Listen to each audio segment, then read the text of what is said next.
Here is a little mod that might be a little bit controversial, but I know what I like and what I don't like.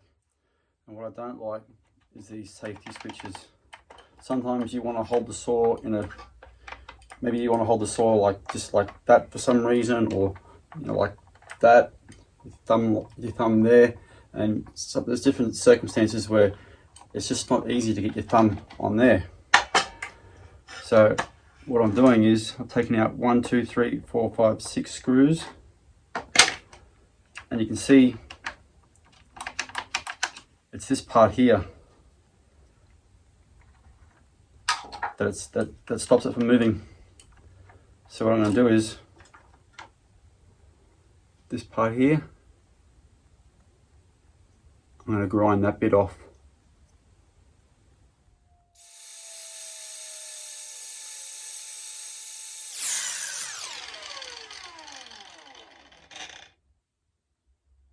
That'll do the trick, I reckon.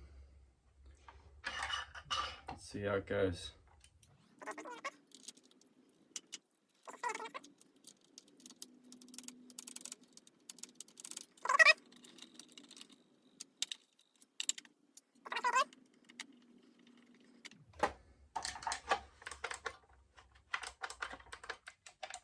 Problem solved. Just a normal saw, how they used to make them years ago. The other mod that I've done is this little wheel here.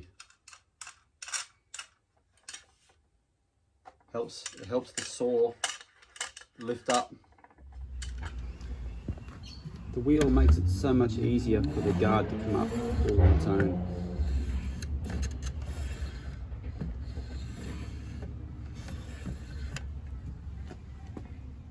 Unfortunately, this proved to be a little bit too hard to get undone. It was never designed to come off. I put it together with Araldite and it seems to be staying there. So hopefully this drawing will explain what's going on. Because of this little lip here, I had to put like a shoulder on here. And there's a little recess on the back. And this piece here goes through there. That's what that recess is for. So you can't really see the end sticking out. Makes it look quite neat. This piece is threaded to take this Allen head little button bolt.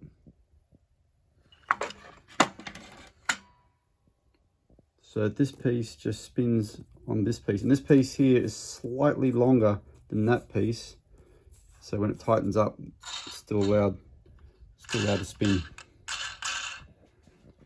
And the end result is something that's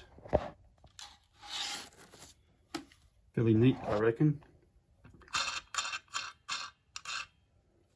Another little mod I did was this groove here.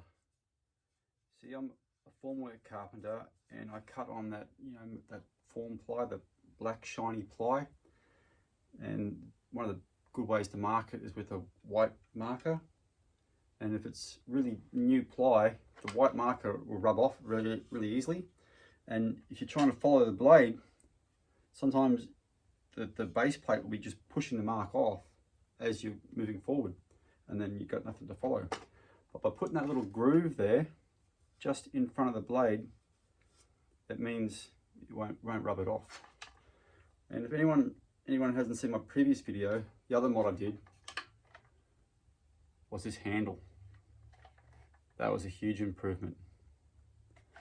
This handle, being able to hold the guard and the front handle at the same time, is a big advantage. And this handle, this guard handle, that's not stock either. That's off an old saw. And the other mod I did was this.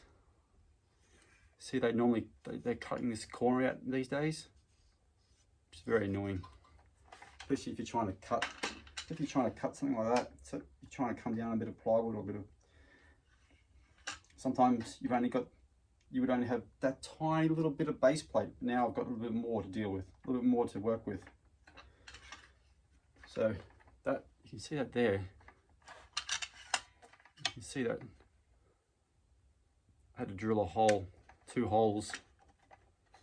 Drilled 2 holes here, countersunk them, and then on top